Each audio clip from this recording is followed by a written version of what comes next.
The corridor of mirrors had always frightened her, and tonight she understood why.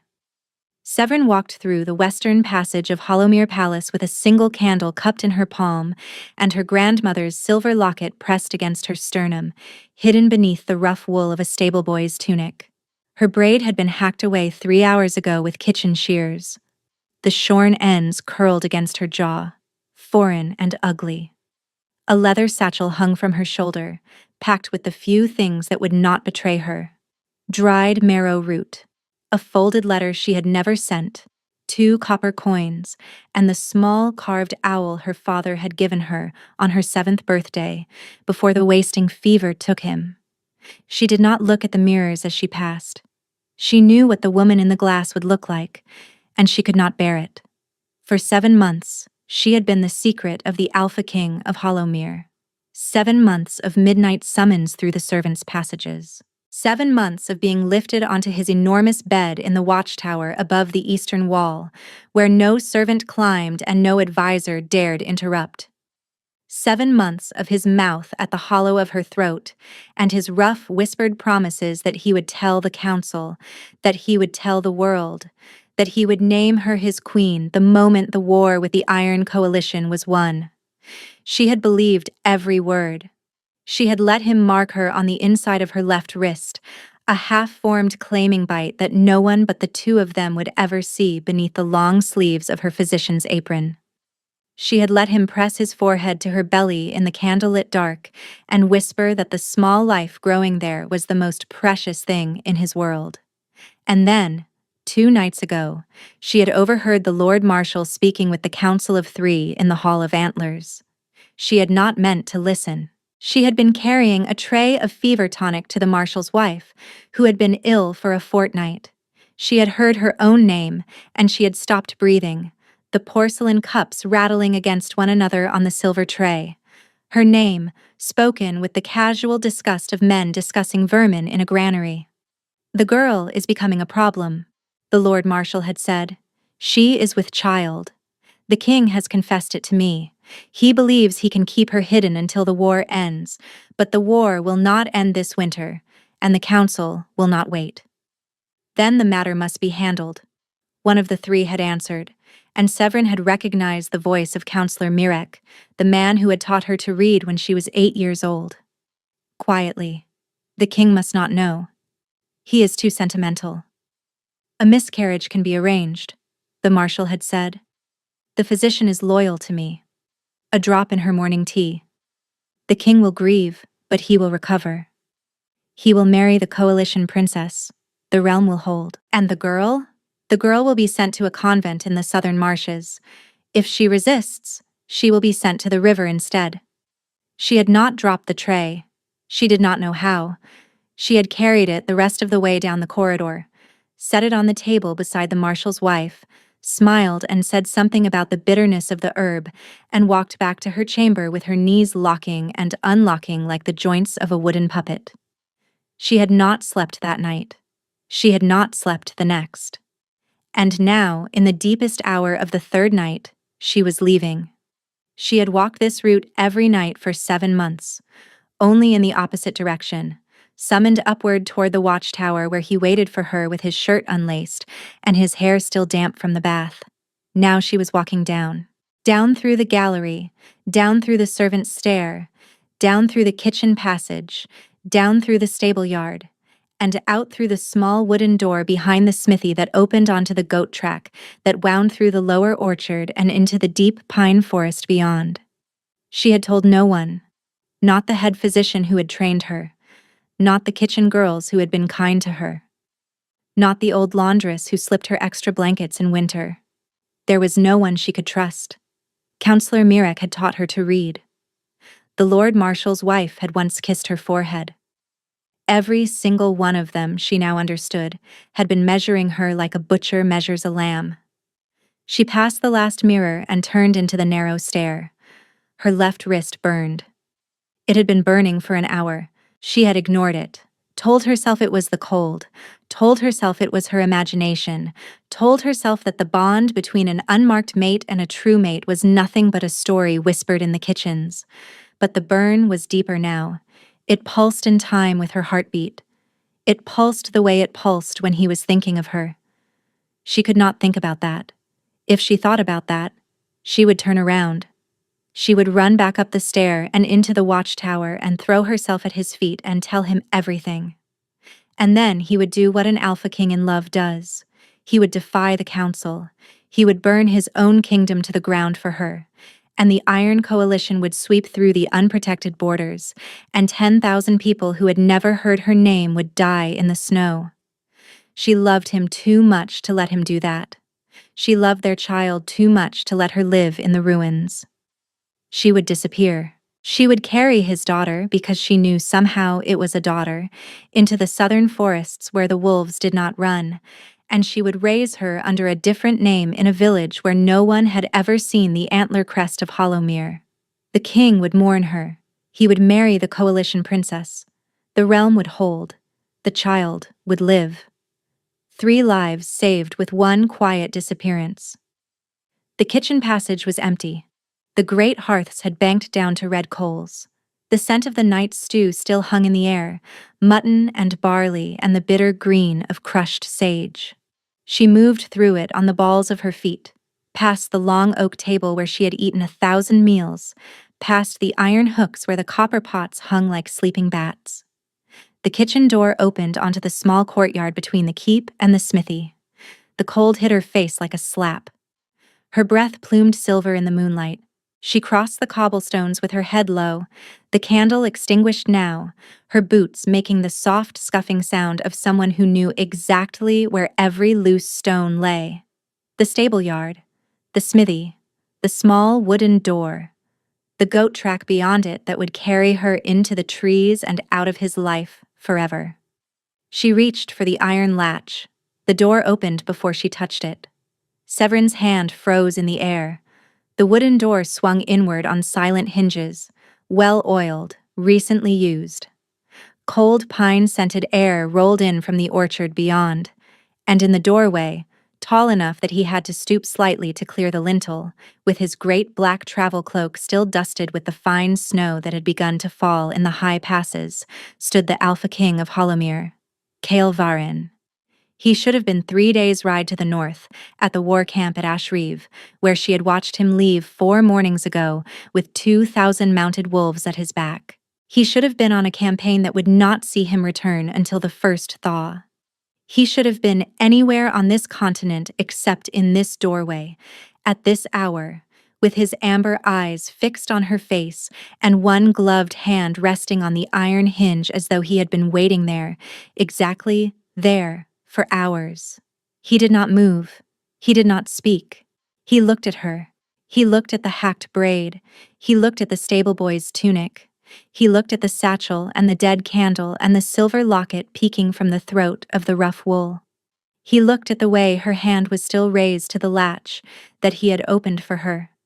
He looked, last, at her belly, where the wool fell loosely enough to hide what was beginning to show. His jaw moved. Once. Twice. When he spoke, his voice was quieter than she had ever heard it. "Where?" he said. "Are you going?" It was not a question. Severin's mouth opened. Nothing came out. The silver locket against her sternum had gone painfully cold. The mark on her wrist was burning so hot she thought the skin would split. She could see, in the dim light, that there was a faint tremor in his gloved hand. The hand of a man who had felt something tear inside his chest 3 days into a campaign and had turned his horse around without a word and ridden 90 miles in the dark to stand in this doorway. Through the bond she had been pretending did not exist, she felt his terror. It was vast. It was animal.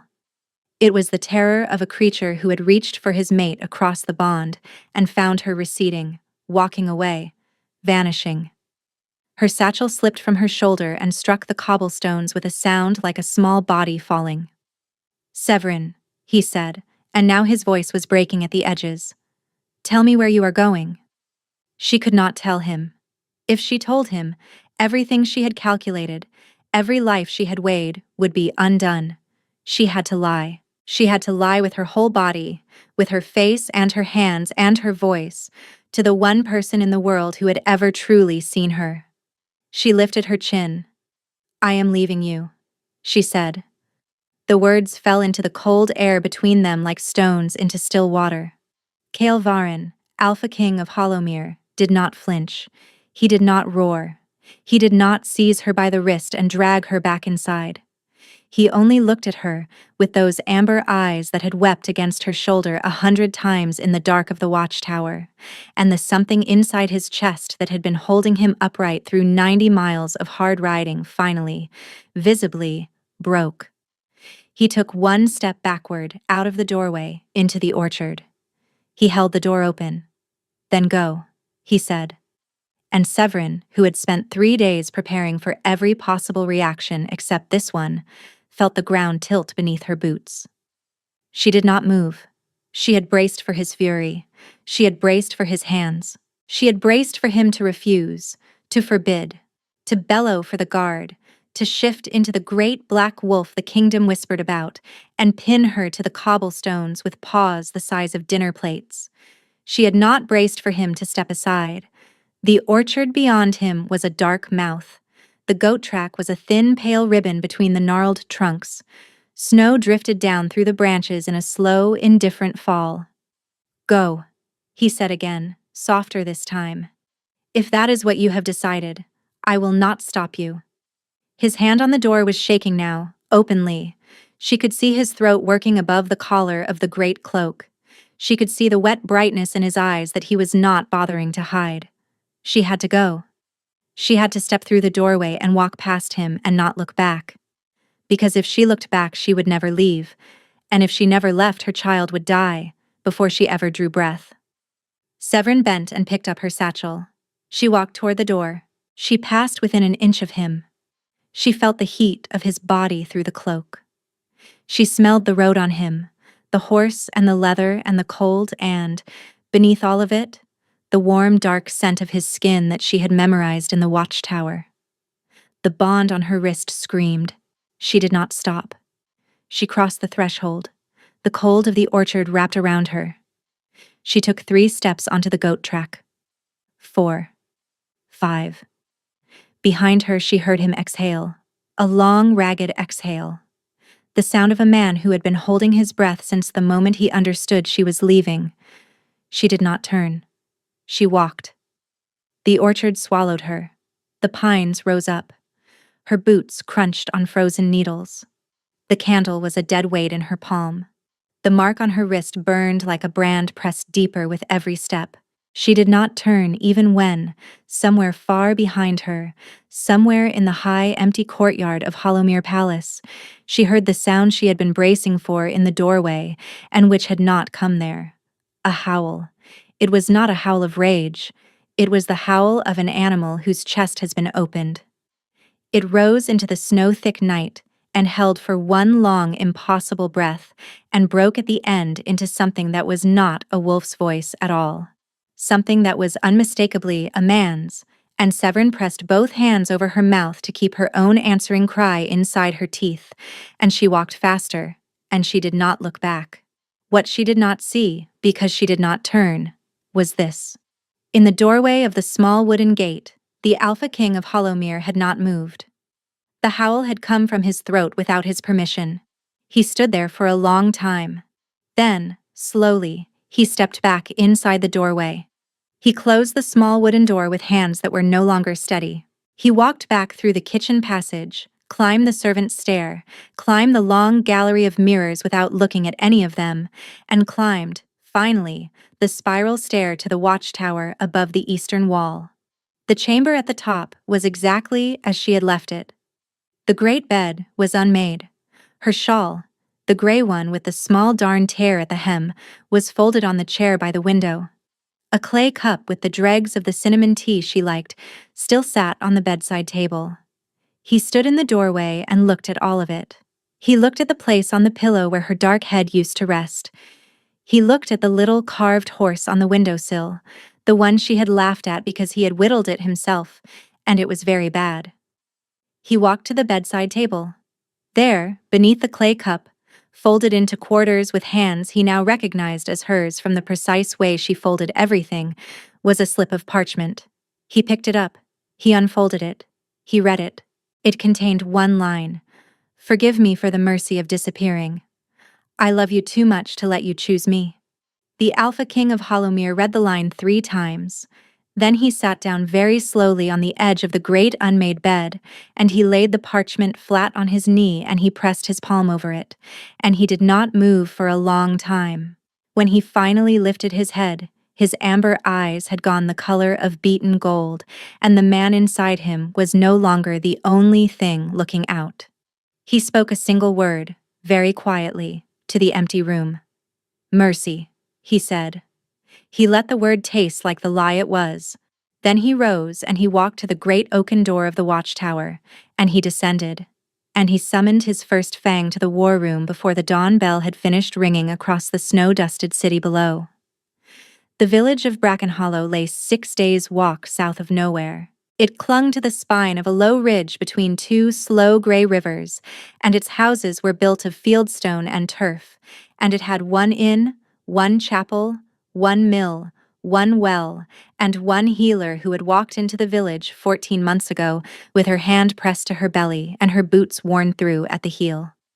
They had taken her in because the previous healer had died of the lung rot in autumn, and they had no one to set the broken bones of the woodcutters or pull the breech calves of the cattle. She had given her name as Rena. The widow Pell, who owned the empty cottage at the end of the lane behind the mill, had said, "Let the girl have it. What does an old woman need with 2 cottages?" And that had been the end of the discussion. Now it was high summer, and the woman who called herself Rena was kneeling in the long grass behind her cottage, with her sleeves pushed up to the elbow and her dark hair, grown out now to her shoulders, tied back with a strip of green cloth. The infant strapped to her chest in a sling of soft gray wool was sound asleep, 1 tiny fist wrapped around a fold of the sling. The child's name, Severin had decided in the hour of her birth, was Wren. Wren had been born 5 months ago in this cottage, in the deep dark of a spring night, with the widow Pell and a midwife from the next village over for company. The labor had been long. The pain had been worse than Severin had been prepared for.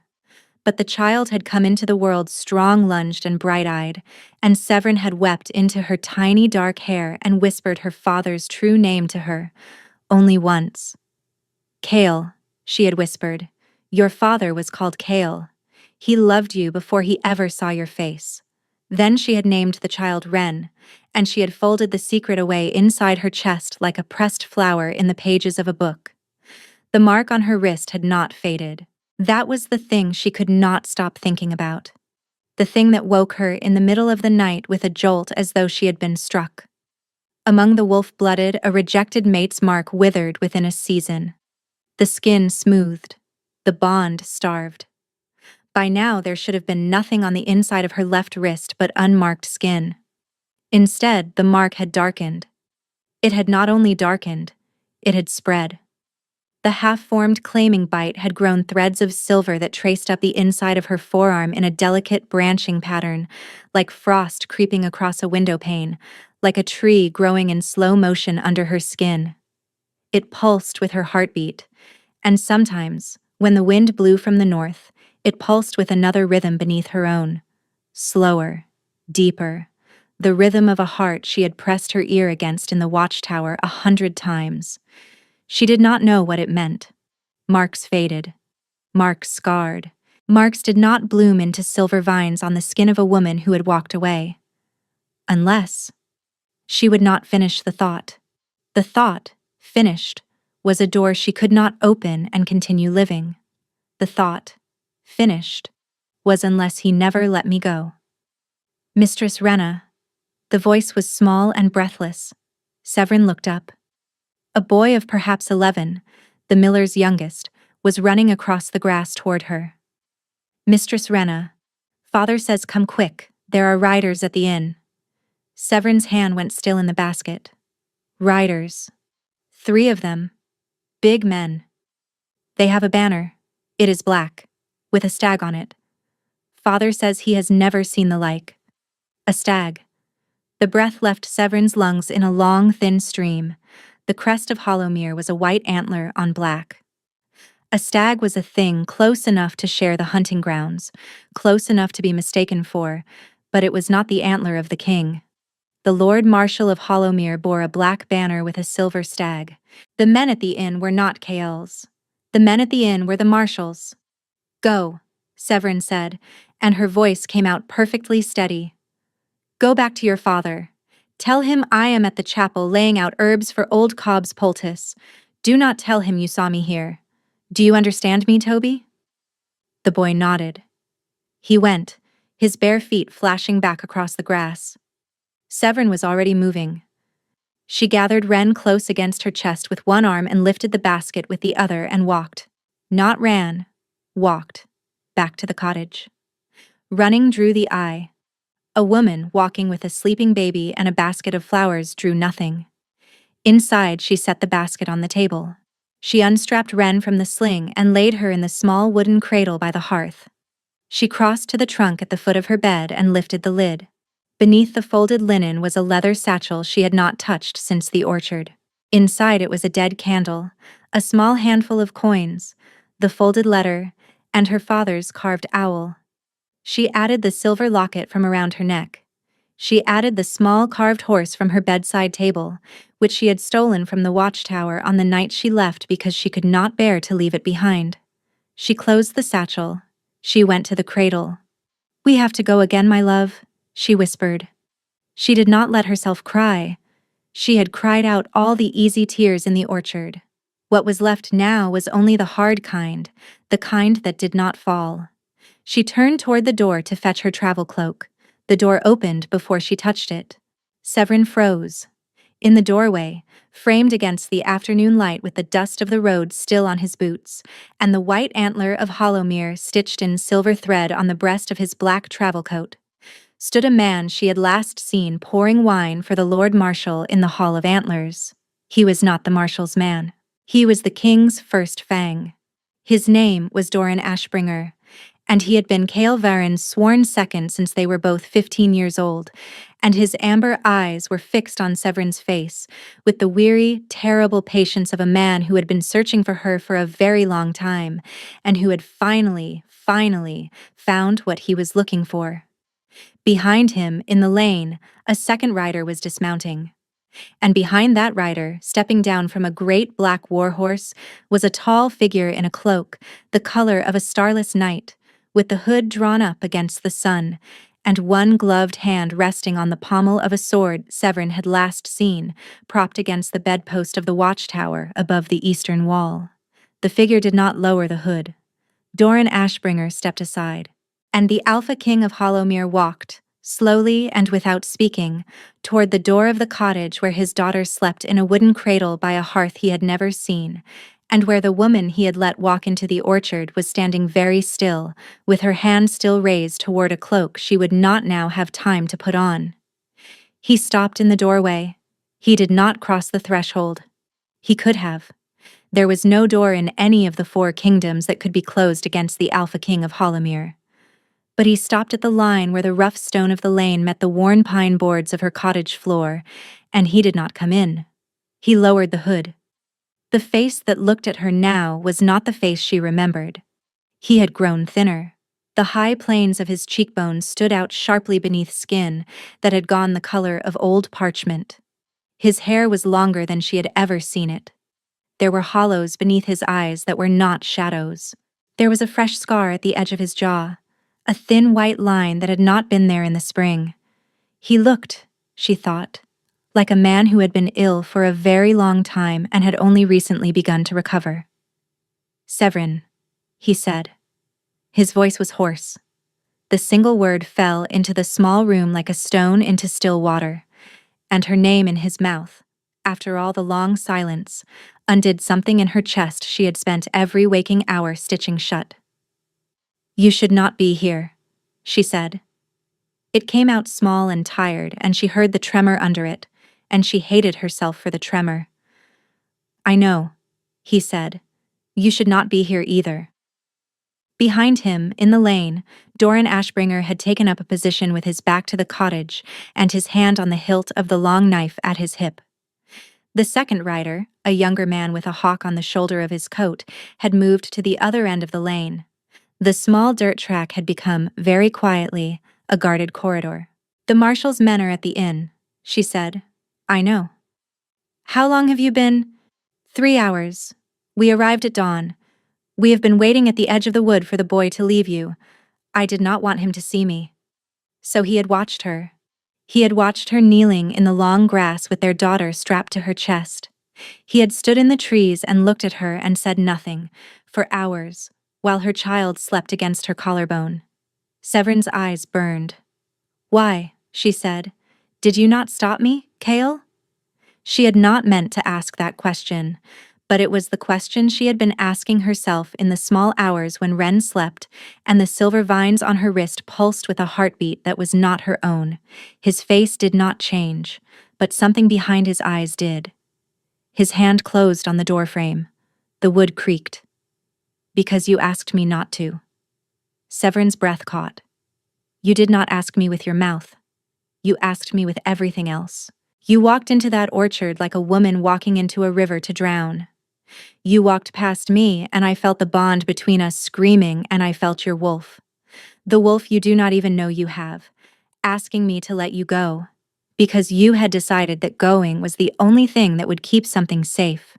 He paused. "I did not know what. I have spent every night since learning."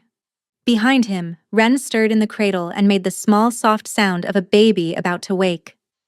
Kale's eyes moved past Severin's shoulder into the dim warmth of the cottage, and they found the cradle, and they fixed on the small fist that had risen above the edge of the wooden rim and was now waving slowly in the summer air. The Alpha King of Hollowmere went very still. For a long moment he did not seem to breathe. He looked at the small waving fist with an expression that had no name in any language Severin knew, an expression that was equal parts wonder and ruin. "Severin," he said, and his voice had gone strange. "Is that—" "Her name is Ren." He closed his eyes. His hand on the doorframe tightened until the knuckles went white. His shoulders began to shake. He did not weep. He did not make a sound. But the shaking went on for a long time, while Severin watched the most powerful man in Hollowmere come apart in silence in her doorway. When he opened his eyes again, they were wet. "May I see her?" It was not a command.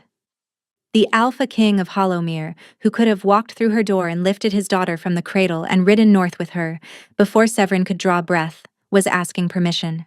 The asking broke her. She nodded, because she could not speak. He stepped across the threshold. He moved like a man approaching a thing so fragile he was afraid his shadow would damage it.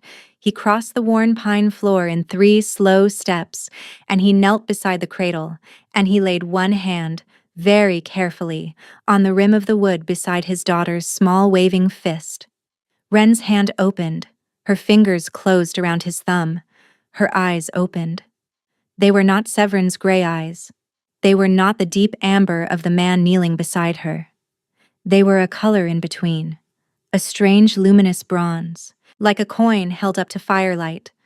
She looked up at her father with the grave, considering attention of an infant taking in the shape of a new thing in her world, and her tiny fingers stayed wrapped around his thumb, and she made a small, contented sound deep in her throat. The Alpha King of Hollowmere bent his dark head over the cradle and pressed his forehead, very gently, against the side of the wooden rim. He stayed that way for a long time.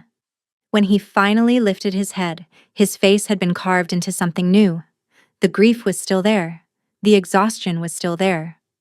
But underneath them now was something so still and so absolute that Severin took an involuntary step back. "The Marshal's men are not here for you," he said quietly. "They are here to confirm that you are dead." Severin's hand went to her throat. "I have spent every day since you left letting them believe that you are. I have grieved you in public. I have refused every council attempt to marry me to the Coalition Princess on the grounds that I cannot. They believe my wolf is broken. They believe I am a hollow king. They believe, at this exact moment, that the woman who carried my child threw herself into the southern river last winter and was never found." He paused. 3 weeks ago, A peddler in the next village sold a song about a healer in Bracken Hollow who could cure any fever and who had a baby with eyes like new copper. The song reached the wrong ear. The marshal sent his men south. I rode the moment I heard. His amber eyes held hers. They are not here to take you back, Severin. They are here to bury you. She sat down. Her knees had simply stopped being a thing she could rely upon. Bury me, she repeated. Her voice sounded as though it were coming from the next room. Carl was still kneeling beside the cradle. He had not let go of Ren's small hand. His face had gone the color of bone. You have been keeping me alive, she said, by keeping me dead. Yes. How? I told the council I had received a message from a fisherman on the southern river. A body had been found in the reeds. A young woman, dark-haired, dressed in a stable boy's tunic, with a half-formed claiming bite on her wrist. I told them I had ridden out to identify her myself. I told them I had buried her in an unmarked grave because I could not bear to bring her home. I refused to discuss it further. I refused to allow the council to view the body. I wept in front of 3 witnesses. He paused. I am told I have become very good at weeping. The court physician has prescribed me sleeping draughts. I pour them into the chamber pot. And the council believed you. The council wanted to believe me. A grief-stricken king is easier to manage than a king with a mate they wanted to murder. I gave them the grieving king every day since. Doran has been the only man in the palace who knows the truth. Why didn't you come for me? The question came out almost angry. All those nights when she had pressed her face into a pillow that smelled of nothing and bitten down on her own knuckles to keep from screaming. All those days of believing she had walked out of a king's life and that he had let her walk because in the end she had not been worth the cost. All of it, every single hour, a lie she had been telling herself while he, 90 miles to the north, was telling a different lie to the men who would have killed her. Because the marshal would have moved on you within the hour. Because the moment I rode south, every spy in the Hall of Antlers would have known. Because if they thought you were alive and carrying our child, you would have been dead in a ditch before I made it back to the high pass. The only thing that has kept you alive, Severin, is that they do not know you exist. He drew a breath. And now they suspect. How many of them are at the inn? 3. The marshal's huntsman, 2 of his sworn men. They will come to your door tonight, after the village has gone to bed. They will take you out into the woods. They will make it look like a wolf did it. His mouth twisted. They are aware of the irony. And Ren? Ren they will leave. An infant cannot identify them. A child found in an empty cottage will be taken in by the village. They are not, by their standards, monsters. She closed her eyes. The mark on her wrist had gone from a pulse to a steady deep heat, and she understood now what she had been refusing to understand. The vines on her skin had grown because the bond between them had not been one-sided, had not been severed. He had been feeding it. He had been feeding it every night from the watchtower above the eastern wall, by refusing to let her go, by refusing to take another, by refusing to allow the lie of her death to become a truth in any chamber of his heart. The bond had grown silver vines because the bond had been tended. She opened her eyes. He was watching her face. You did not let me leave. No. You let me walk out of the orchard, but you did not let me leave. No. Why? He looked down at his daughter's small hand, still curled around his thumb. Because you were trying to save us, and I did not yet know how to save you back. So I did the only thing I could do. I let you go where you would be safer than my arms could keep you, and I made the world believe you were already gone, and I waited for the moment when I could bring you home without the world ending around us. He looked up. I am here, Severin. I have come to bring you home. The moment is now. A boot scraped on the stone outside the door. It was not Doran's boot. It was not the younger rider's. It came from the wrong direction, from the back of the cottage, from the herb garden, where no one should have been walking at this hour. Severin's eyes flew to Cale's face. He had heard it too. He was already moving. He rose from the cradle in a single fluid motion that did not disturb the infant's grip on his thumb until the very last instant when he transferred her, with a gentleness that should not have been possible, into the curve of Severin's lap. He drew the long knife from his belt. "Doran," he said. He did not raise his voice. The first fang of Hollowmere was already turning in the doorway, his own knife already in his hand. "The garden," Doran said. The next sound was the small wet sound of a man being killed. It came from just outside the back wall of the cottage. A grunt, a soft impact, the rustle of something heavy settling into the herb beds. Cale was at the back window. He looked out. He looked back at her. His face had gone perfectly still, the stillness of a wolf that had just understood the size of the thing in the dark with it. "There were not 3, he said quietly. There were 5. The front door of the cottage shuddered. Something heavy struck it from the outside. Doran turned with the easy economy of a man who had been doing this since he was 15 and braced one shoulder against the wood. "They mean to take her now, in daylight." "Then someone in our company has talked," Doran said. "Yes." The door shuddered again. Severin pulled Wren tight against her chest. The silver vines on her wrist were burning so hot now that she could see the light of them through the linen of her sleeve. Cale saw it. His amber eyes went wide. "Severin, your wrist." She looked down. The vines had begun to spread visibly, climbing past her elbow now, climbing toward her shoulder. "What is happening?" she whispered. "I do not know." The door shuddered a third time, and this time the wood split. The first body came through the splintered door in a spray of pine fragments. Doran had thrown him. The second man came through behind the first with a short blade in each hand. He did not make it 3 steps. Cale moved. The Alpha King of Hollowmere crossed the cottage floor in a movement Severin's eye could not properly follow, and the second man with the 2 short blades was airborne, and then he was against the wall above the hearth, and then he was on the floor in the corner with his head at an angle his head should not have been at, and Cale was already turning toward the back window, where the third man was just beginning to come through. The third man saw Cale's face. He tried to retreat. He did not retreat fast enough. Cale caught him by the back of the collar and hauled him into the cottage the way a man hauls a fish into a boat, and the man hit the floor at Severin's feet, and Cale was on him with one knee on his chest and the long knife at his throat. "Where is the 4th?" Cale said. His voice was conversational. The man on the floor opened his mouth. The arrow that came through the broken doorway took him in the throat before he could speak. It was not aimed at him. The arrow had been aimed at her.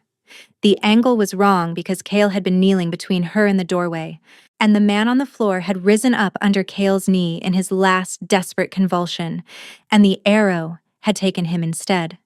The arrowhead glistened black, with something that was not blood, poison.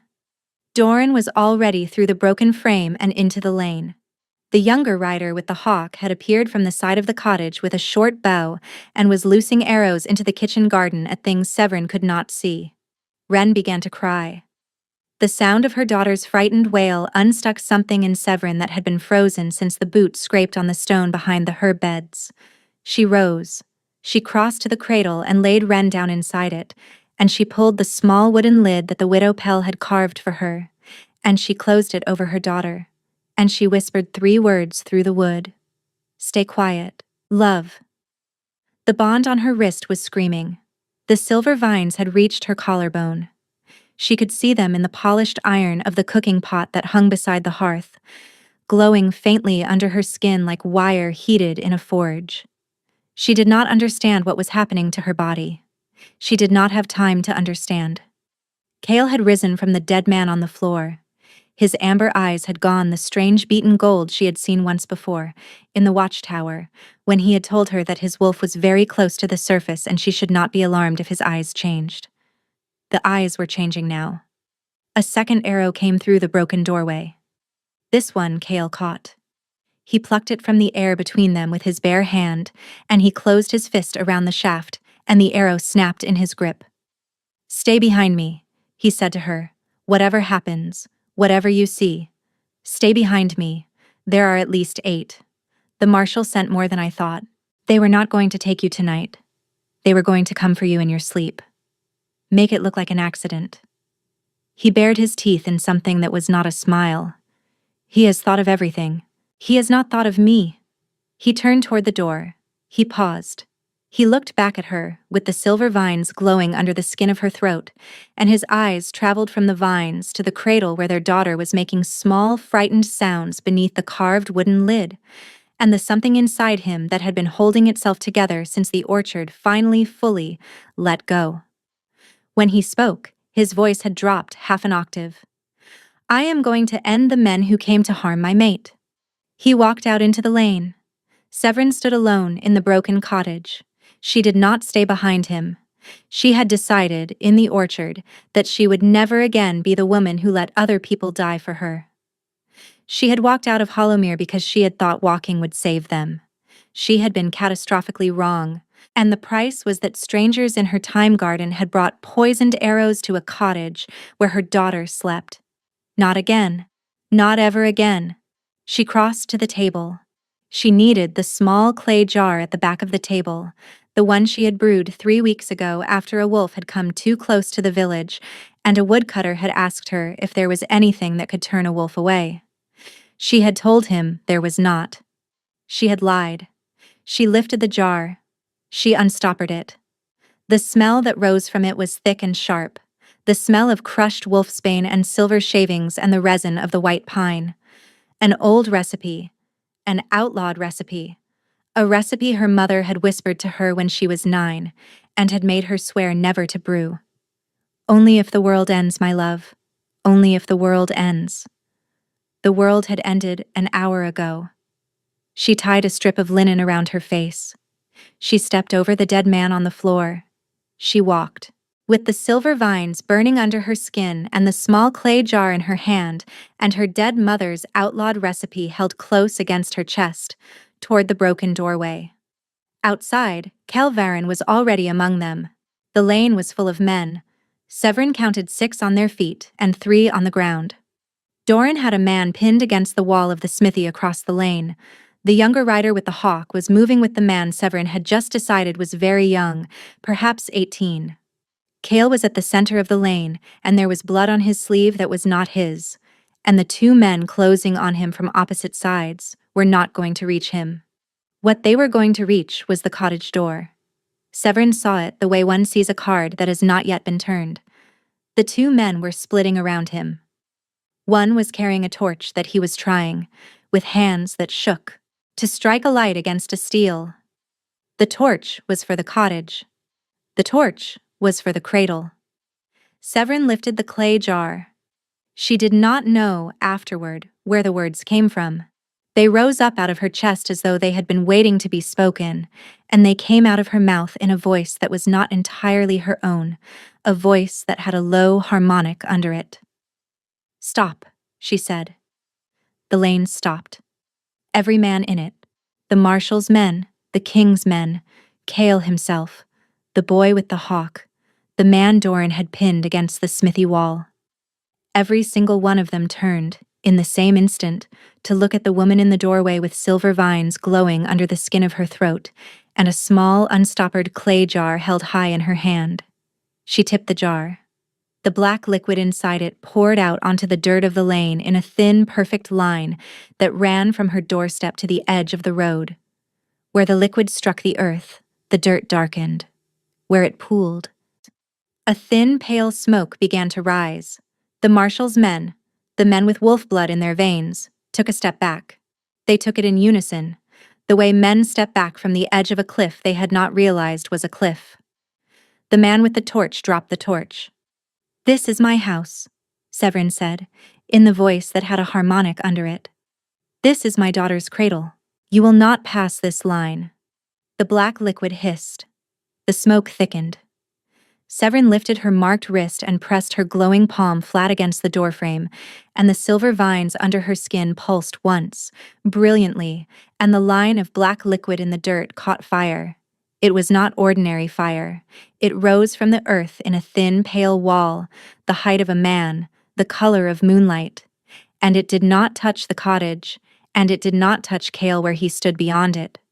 But the marshal's men, the wolf-blooded men, the men who had come to harm her daughter in her cradle, fell back from it as though it were the edge of a furnace.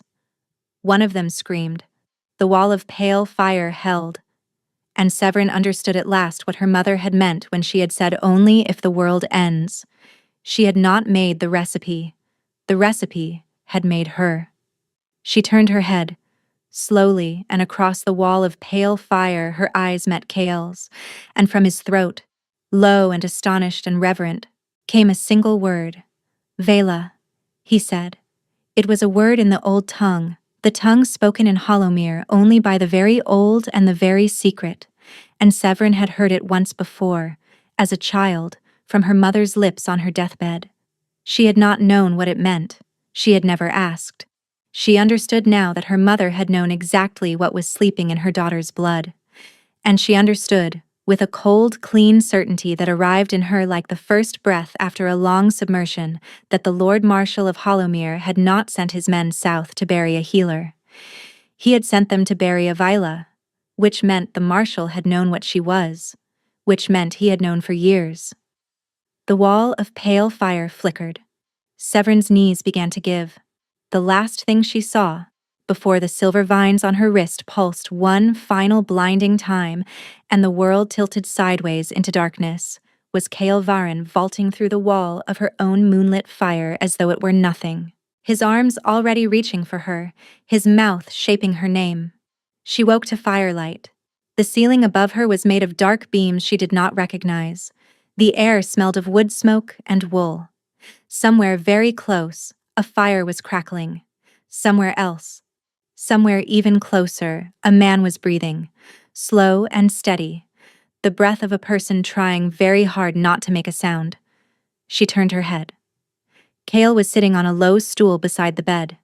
He had taken off the great black travel cloak. His hair was damp. He was wearing a plain linen shirt that did not belong to him. The cuffs rolled to his elbows, and there was a clean white bandage wrapped around his left forearm. In his lap, asleep, with one tiny fist curled against his breastbone, lay Wren. Severin's eyes filled. Severin. How long? She whispered. 6 hours. It is just past dusk. We are not in the cottage. A safe house, 3 miles south of Bracken Hollow in the woods. It belongs to a woman named Hesper Doone. She is one of mine. She has been waiting for us. The men in the lane. Dead. All of them. The villagers think a wolf pack came through. I have given the headman enough silver to fix every door we broke, and enough silver again to forget the color of my hair. Wren. Wren has been with me for 4 hours. She has eaten. She has slept. She has been sick down the front of my shirt, which is why I am wearing this one. His voice softened. She is well, Severin. She is the best thing in this house. Severin pushed herself up onto her elbow. The mark on her wrist still throbbed, but the blinding heat was gone. The silver vines had dimmed back to a pale, settled trace. They were still there. They had become, in the hours she had lost, simply part of her. You called me a word. Yes. In the old tongue. Yes. Tell me what it means. Without softening it. Without leaving anything out. I have spent more than a year being lied to by everyone I trusted, Cale. I do not have any patience left for kindness.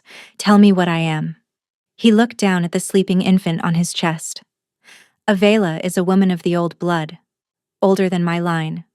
Older than the 4 kingdoms. The wolf blood and the Vela blood were once the same blood, in the time before there was a crown to fight over, but they parted. The wolf went one way, the Vela went the other. The Vela did not shift. They had no second body. What they had instead was a binding to the land they were born on, to the threshold, to the hearth, to the cradle. A Vila could hold a doorway against 100 enemies. A Vila could call moonfire from poured oils and herbs that any healer could carry in a clay jar. A Vila who took a true mate could bind that mate to her so deeply that the bond would not break, even if she tried to break it.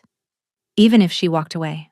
even if she crossed 1,100 miles and a peddler's song and never said his name aloud. He paused. There has not been a Vela openly known in Hollowmere for 140 years. There may have been others, hidden, walking among us under other names. I know now there was at least one. Severin's hand tightened on the blanket. My mother. Your mother was Vela. I do not know if she ever woke into the gift fully. I think she suspected what she was. I think she taught you the recipe for the moonfire because she knew you might need it and she did not want you to know why. The Vila gift can sleep for a generation and waken the daughter who needs it most. He looked at the silver trace on her wrist. It woke in you the night I marked you. The bond pulled the blood up. It has been growing in you ever since. And the Marshal knew. The Marshal has known since you came into the palace as a girl of 15, and he saw the small mark behind your left ear that you have always thought was a freckle. The Vela mark. He recognized it because his grandfather had hunted the last known Vela of Hollowmere to her death in the southern marshes 140 years ago, and the Marshal's family has kept the records of that hunt as a private heirloom, and the Marshal has spent his life waiting for the bloodline to surface again so that he could finish the work his grandfather began.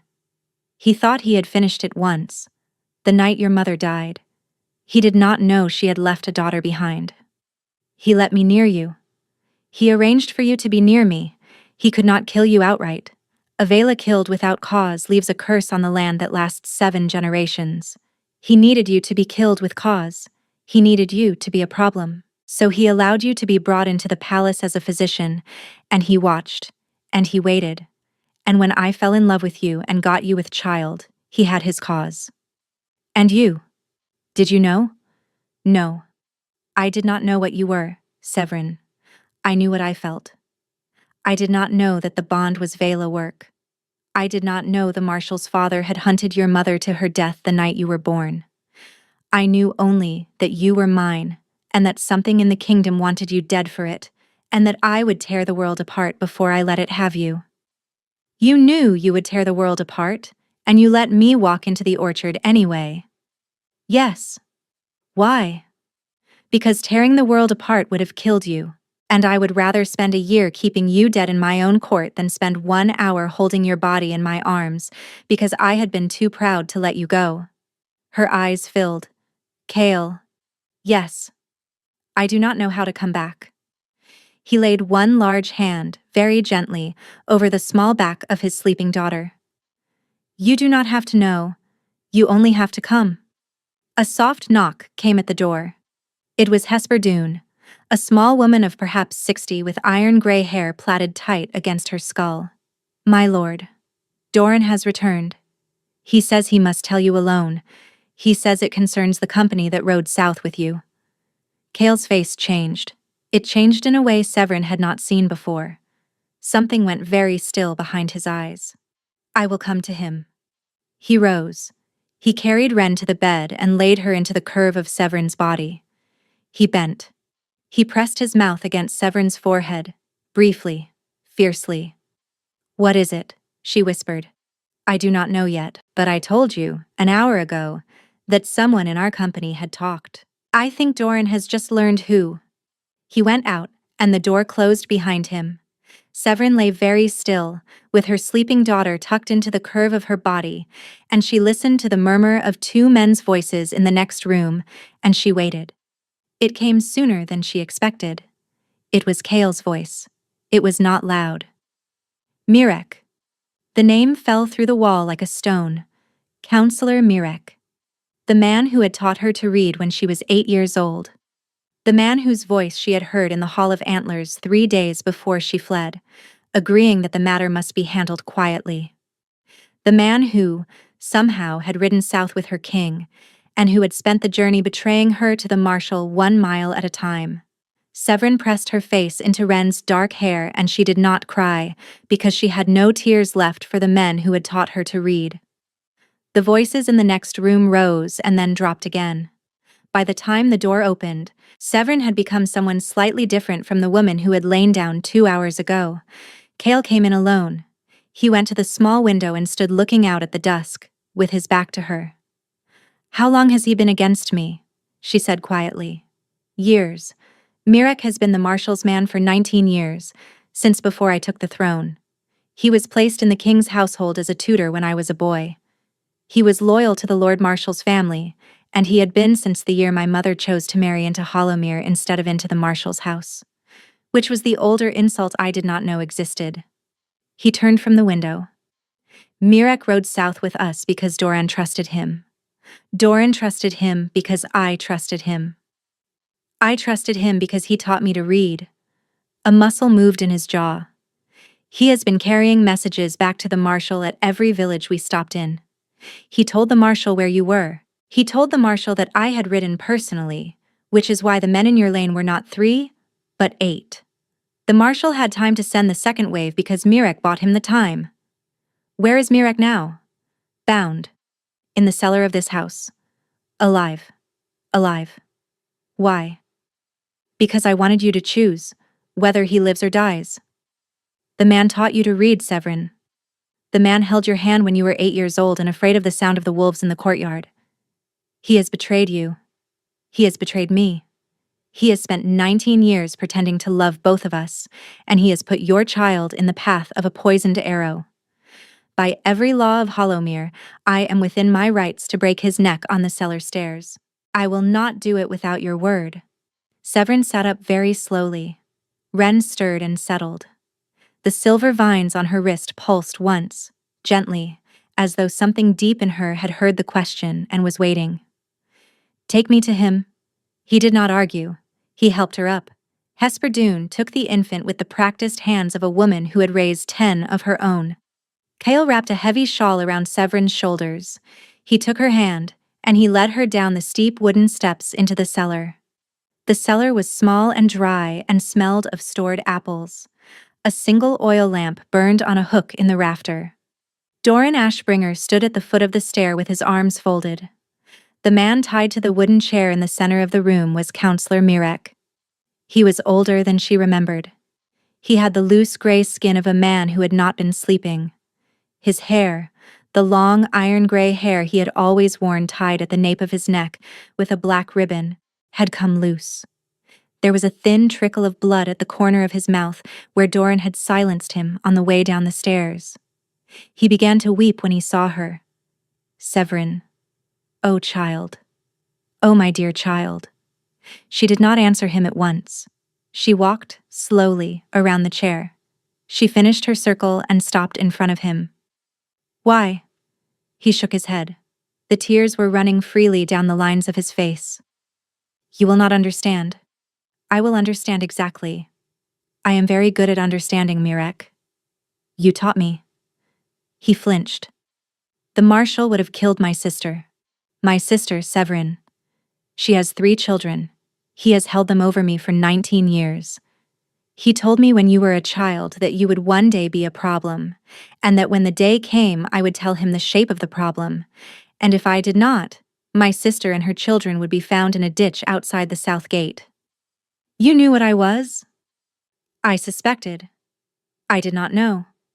Not for certain. Not until the night the king marked you and you came to the kitchen the next morning with the flush of it on your throat, and I saw, for 1/2 of 1 heartbeat, the silver under your skin. I went to the marshal that night.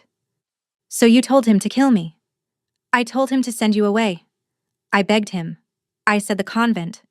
I said the southern marshes. He agreed. In front of me. He did not mean it. I did not know. I swear to you, I did not know. She looked at him for a long time. She was not the woman who had walked out of the orchard. That woman would have wept with him. That woman would have understood. That woman had been raised by a kind tutor and had a soft place in her chest where his name lived, and that woman was, she discovered now, very simply gone. What was left of her looked at the weeping man in the chair with an attention that was almost gentle, the way a physician looks at a wound she has decided cannot be saved. Mirek, you stood in the Hall of Antlers 3 days before I fled, and you agreed that the matter must be handled quietly. I heard you. You did not beg him. You did not say the convent. You said the king will refuse. He is too sentimental. And you said it in the voice of a man making a clever observation to colleagues. I have heard that voice from you 1,000 times. You used it when you taught me my numbers. I would know it in the dark. His face did not crumple. The weeping did not stop, but something behind it went still. You have lied to me twice tonight. I do not know how many other times you have lied to me in the 19 years you have known my name. I have decided that I do not need to know. She turned to Chaol. She did not need to speak. Doran, my lord, take Counselor Mirek into the woods. He is to be given the hour of prayer that any man of Hollowmere is owed before judgment. Then he is to be returned to the earth quietly and without ceremony. He is not to be brought back to the city. He is not to be named in any record. The kingdom will be told that he died of fever on the southern road. His sister and her children will be moved tonight to the protection of my house, and they will be told that he died bravely, and they will believe it, because there is no kindness left to give them, and that one is small. Doran inclined his head. My lord, Mirek, you will not look at her again. Not once. Not on the stair. Not in the wood. Not in the last second of your life. You have used your last look. He took Severin's hand. He led her up the cellar stair without another word, and behind them Doran Ashbringer cut the ropes from the wooden chair and lifted Counselor Mirek to his feet, and the old man kept his eyes fixed on the floor. At the top of the stair, Severin stopped. She turned to Chaol in the small dim hallway, and she lifted his hand, and she pressed her mouth against the inside of his wrist, where the answering mark had been waiting for her since the orchard. Take me home. Yes. Tonight. Yes. And Chaol, when we get there, the marshal does not see another sunrise. His amber eyes had gone the color of beaten gold, and beneath the gold was something quiet and absolute that she finally recognized as her own reflection. No, he said softly. He does not. They rode for 3 days. They did not ride the road. The road was watched. They rode the old shepherd tracks that Hesperdune's son knew by heart, the ones that wound through the high country where there was no inn for 40 miles. Doran rode point. The young man with the hawk on his shoulder, whose name Severin learned was Torin, rode rear. Chaol rode at the center with Ren strapped against his chest in a sling Hesper had made, and Severin riding pillion behind him with her cheek against his back and her arms locked around his ribs. They did not speak much. There was only the steady rhythm of the horse beneath them, and the steady warmth of the small body against his chest, and the steady beat of 2 hearts under one cloak. On the 3rd evening they came over a low ridge, and Hollowmere lay below them in the long blue dusk. Severin had not seen the city in well over a year. She had not let herself imagine the white stone of the keep at the center, the dark line of the orchard to the west where she had walked out of his life on a winter night. The watchtower above the eastern wall. The watchtower was lit. Even at this distance, even in the dusk, she could see the small, steady gleam of lamplight in the highest window. He had kept the lamp burning. Every evening he had climbed the spiral stair and lit the lamp in the chamber where his mate had been brought to him in secret, and he had kept it burning all night, so that anyone looking up from the city below would believe it was the king sitting alone with his grief. It had not been only a lie for the council. It had been a small, steady act of faith against the dark. Severin pressed her face into the back of Chaol's cloak and did not speak. They did not enter the city by the main road. Doran took them around to the eastern wall, to a postern gate that Severin had never known existed, set into the stone beneath a screen of hanging ivy. 2 of Chaol's sworn men were waiting there. They opened the gate without a word and closed it behind the small party, and the city of Hollowmere swallowed them. They moved through the back lanes of the lower city with the cloaks pulled up, and the horses left at a stable Severin did not recognize. They climbed a narrow servant's stair that Severin had walked 100 times in the opposite direction. They came up into the long gallery of mirrors, and Severin walked through it now with Ren in her arms, and this time she looked. She looked into every mirror as she passed it. The woman who looked back at her was thinner than the woman who had fled, and her hair was shorter, and there were silver vines tracing the side of her throat under the collar of her traveling gown. She looked, she thought, like a woman who had been somewhere and come back. The chamber at the top of the watchtower stair was exactly as she had left it. He had not let anyone touch the room. The bed was unmade in the same shape it had been unmade on the last morning he had held her in it. Her gray shawl was still folded on the chair by the window. The clay cup with the long evaporated dregs of cinnamon tea still sat on the bedside table. The small carved horse on the windowsill was the only thing missing, and that was because it was in the satchel slung over her own shoulder. She set the satchel on the table. She took out the carved horse. She put it back on the windowsill, exactly where it had been. Behind her, Cale made a small sound, the sound of a man who had not realized until that instant that he had been waiting to see her hand do exactly that. "Tomorrow," he said quietly, "tomorrow." He came up behind her at the window. He laid his hands on her shoulders, and she leaned back against him, and his arms came around her, and Wren slept on between them. Tomorrow, in the Hall of Antlers, the council would convene. The Lord Marshal would take his customary seat. The king would come down from the watchtower in the black ceremonial coat, with the white antler stitched at the breast, the coat he had not worn in over a year. He would walk into the hall alone. He would speak for 1 minute. He would say only one sentence. He would say, "Bring her in." But that was tomorrow. Tonight, for the first time in all that long time, the man tasked with bringing the king his evening tray was told by Hesper Doone, who had come ahead of them, that he could go to bed early. The king would not be needing tea tonight. The Lord Marshal of Hollowmere was a creature of small habits. He rose at the same hour every morning. He took black bread and weak ale at the same long table in the same alcove of the lower hall.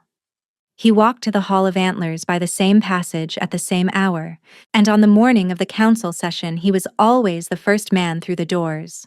He arrived first that morning. He did not arrive first the way he had arrived first for 19 years.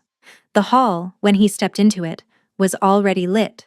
The long pine tar torches in the iron sconces were already burning. The tall double doors at the far end of the hall were closed. The carved chair at the head of the long table, the chair the king had not sat in for a full session in over a year, had been polished. Its arms gleamed. The marshal stopped just inside the door. He understood, in the half-second between his boot striking the stone and his mind catching up to what his eyes were telling him, that something was wrong. He was already turning when Doran Ashbringer stepped out of the alcove behind him. "My Lord Marshal." His voice was very quiet. He did not raise the long knife in his hand. He did not need to. Behind Doran, 2 of the king's sworn men closed the door of the Hall of Antlers and slid the iron bar across it. The marshal did not run. He had lived his life as a man who did not run. He turned, slowly, and he walked toward the carved chair at the head of the long table. He stopped 3 paces from it. He folded his gloved hands in front of him. "So," he said. The double doors at the far end of the hall opened. Cale came through them.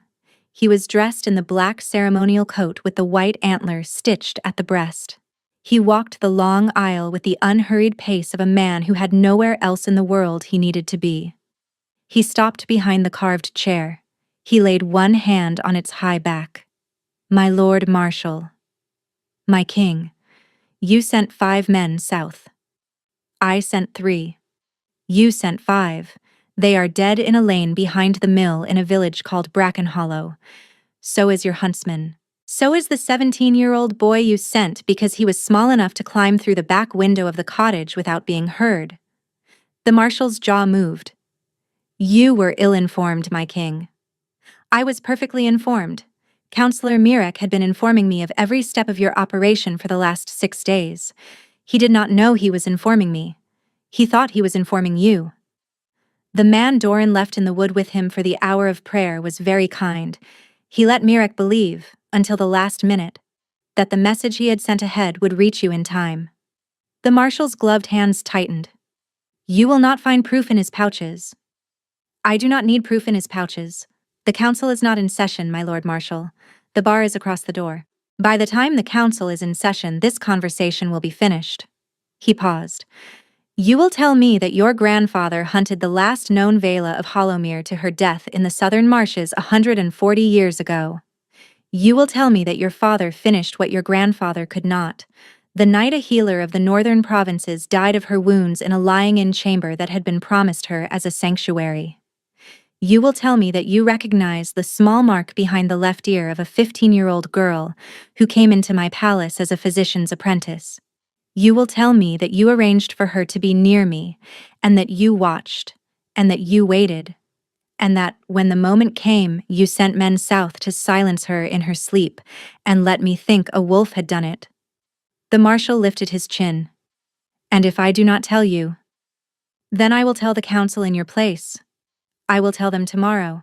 I will tell them every morning for the rest of their lives, and I will let them watch what I do to you in front of them, so that no man of Hollowmere ever forgets what happens to a marshal who lays a hand on a Vila's child. The word landed. The marshal had been a clever man for 61 years. He understood. In the moment Kale said the word Vela in the Hall of Antlers in front of a witness that the king had not come into this room to ask for a confession. He had come to give a sentence. He drew himself up. The girl is dead. She is not. My king. The girl is dead. The fishermen on the southern river found her body in the reeds. You buried her yourself. Yes, Kyle said. I did. I buried her so well that she walked out of her grave and came home. Doran, open the back doors. Doran crossed the hall. He went to the small servant's door behind the alcove, the door Severin had passed through 10,000 times when she was a girl carrying trays and bandages. He opened it. Severin walked through. She walked alone. Wren had been left in the watchtower with Hesper Doone. Severin had wanted, for this one moment of her life, her arms to be empty. She had dressed in a long, high-collared gown of pale gray wool, the kind a healer might wear, the kind she had worn every day of her time in the palace before the orchard. The silver vines under the skin of her throat caught the torchlight as she walked down the long aisle, glowing faintly through where the high collar parted. The Lord Marshal of Hollowmere watched her come. He did not move. He did not speak. He did not, to his credit, attempt to lie. He looked at the silver vines, and he looked at her face, and Severin saw, in the small final tightening of his gloved hands, that he had finally understood the size of the thing he had spent 19 years setting himself against. She walked the length of the hall. She stopped 3 paces from him. My Lord Marshal, Mistress Severin, you sent men to harm my daughter in her cradle. Yes. You knew what I was? Yes. How long? 19 years. She inclined her head, very slightly. Then I have one question for you, and I would like you to answer it truthfully, because it is the last question you will ever be asked. My mother. Did your family hunt my mother? The marshal closed his eyes. For a long moment he did not speak. When he opened his eyes again, there was something in them that, in another man, in another room, on another morning, Severin might have called grief. Your mother died of a fever in the northern provinces when you were 6 years old. That is the truth she was given. The other truth is that my father sent 2 men into her lying-in chamber the night she gave birth to you, and that she killed both of them with her bare hands and a cup of moonfire before the third one cut her throat. She did not die of a fever, child. She died of us. I was 18 years old. I did not raise the knife. I held the door. The Hall of Antlers was very still. Severin did not weep. The other kind of grief, the harder kind, was already finding its slow, private course down the inside of her chest, and that kind did not need a public room. She lifted her marked wrist. She did not have her clay jar. She did not need one. The silver vines under her skin had been growing for over a year, and what they were now was a gathered thing, a banked thing, a thing waiting. She laid her marked palm, very gently, against the center of the long pine table. The vines pulsed. The light spread. It spread out across the table in a slow, widening circle, and where it touched the pine, it did not burn the wood, but it lifted from the wood a thin, pale moonlight that rose and gathered around the Lord Marshal's gloved hands, around his shoulders, around his throat. The marshal closed his eyes again, and he did not fight it, because he had been a clever man for 61 years, and he understood that this was the curse his grandfather had earned for the 7 generations of his line. He did not cry out. He looked at Severin. "I am sorry, child," he said, "about your mother." Then the moonlight closed over him, and the Lord Marshal of Hollowmere fell, very quietly, where he stood. Severin lifted her hand from the table. The silver vines dimmed back to their settled trace. The hall was silent except for the small, steady breath of the men who had been allowed to witness this, the men Cale had chosen, who would carry the story out into the city in the precise shape the king and his queen had agreed upon the night before. Cale came around the long table. "Severin, I am all right. Are you?" "I will be." He turned to Doran. "Open the door. The council will be arriving. Tell them their marshal has died of an apoplexy at the council table, and that the king and his lady wife will receive their condolences in the watchtower at midday." The king of Hollowmere offered his arm to the woman who had walked back into the Hall of Antlers as the truth her court had been told to bury, and she laid her hand on his arm, and they walked together out of the hall by the king's private corridor as the bar slid back across the door behind them, and the council of Hollowmere began, unknowing, to enter. The council was told what the council was told.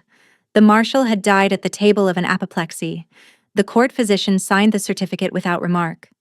The marshal's son, a quiet man of 40 who had been kept deliberately at the family seat in the north for the last 19 years, was sent for. He arrived 3 days later, looked at his father's body, looked at the king, looked at Severin, and went to one knee in the lower hall in front of the assembled court without being asked. He had known, he told Cale privately that evening, since he was a boy, that his father was a man whose house should not be permitted to outlive him. He thanked the king for the cleanness of the execution. He asked permission to retire to the family lands and never again to be summoned to court. The permission was granted.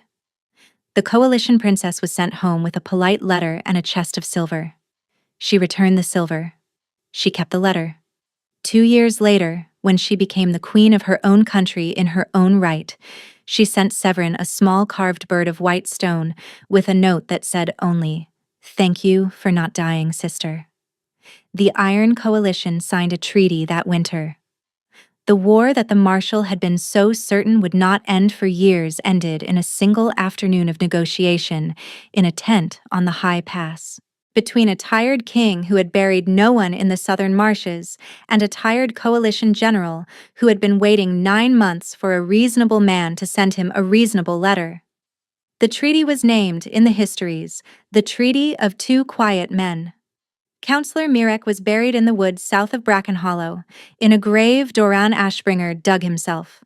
His sister was moved with her 3 children to a farm on the king's own lands, and she was told that her brother had died bravely on the southern road, and she believed it. And her youngest daughter, the one Mirek had blessed at her christening, grew up to be a physician in the city of Hollowmere, and was, in her 70th year, the woman who delivered Severin's great-granddaughter into the world. Hesper Doone was given the watchtower's small lower chamber as her own and the title of Keeper of the Lamp. She kept it lit every night for the rest of her life. The small, steady gleam in the highest window of the watchtower above the eastern wall became, over the centuries, the thing the city of Hollowmere oriented itself by. Sailors on the long lakes used it to find harbor. Lost children were told by their mothers to walk toward the small light. "That is the Queen's lamp," they were told. "She left it on for you." There was a wedding. It was not held in the Great Hall. Severin had refused the Great Hall. She had refused the public ceremony. She had refused, with a quiet finality that Cale did not even attempt to argue with, the procession through the city and the sworn witnesses and the ranked nobles in their banner colors. She had walked into one such public hall once, in the shadow of a colonnade she would not name even to him, and she would not, she told Cale in the watchtower on the night of her return, ever again be the woman who was claimed in front of a crowd. She wanted to be claimed in private. She wanted to be claimed in the place where she had been claimed the first time. So they were married in the watchtower above the eastern wall, with only Doran Ashbringer and Hesper Dune, and the young man Torin and the youngest of the three for witnesses, and the priest of the small chapel on the lower city wall, an old man with milk-white hair who had baptized Chaol as an infant, and who wept openly through the entire ceremony. Ren was present, in Hesper's arms, and she made one small bright sound at the moment of the binding. Chaol spoke his vows first. He spoke them with his hands holding hers, and his amber eyes did not leave her face. I let you walk into the orchard because I did not yet know how to save you back. I am here now to tell you that I know how. I will be the door you can close, and the door you can open. I will be the lamp in the high window. I will be the man who lets you go where you need to go, and who walks south through the long dark to find you when you are ready to come home. I will not ever again be a king who kept his queen in the dark to save her. I will be a king who keeps her in the light. I am yours, Severin. I have been yours since the first time you set my brother's broken finger when we were both 15, and I told no one, and I went home and could not sleep. I will be yours every day until... She spoke her vows second. I walked into the orchard because I did not believe a king could choose a healer. I have learned, in the long months since, that I was wrong. I have learned that the bond between us was already older than either of us. I have learned that my mother died for what I am, and that her mother knew, and a long line of women in the dark have been waiting for the night I would walk into a cottage in Brackenhollow and lift a small clay jar in front of men who had come to take my child. I am the daughter of those women. I am the mother of this one. I am yours, Chaol. Not because you are a king, but because you are the man who let me go and stayed up every night to keep me alive in the dark. And I will spend the rest of my life teaching our daughter that this is what love is, not the keeping. The keeping in the light. The old priest bound their wrists with a length of pale gray ribbon. He bound them at the inside of the left wrist, where Severin's silver vines met Chaol's answering mark, and the two glowed faintly together where the ribbon crossed them. Ren laughed. The chamber went quiet for the space of one breath, and then Hesper Dune laughed too, and Doran Ashbringer made a sound that was almost a laugh, and Chaol bent his dark head and pressed his mouth to the inside of his wife's bound wrist, and Severin closed her eyes. The bond completed. It announced itself with a small, steady warmth that settled into Severin's chest, the way a banked coal settles into a hearth at the end of a long evening. And she understood, with her eyes closed and her wrist bound to her king's, that the bond she had walked into the orchard to break had not, in any moment of any of the long months she had been gone, been breakable.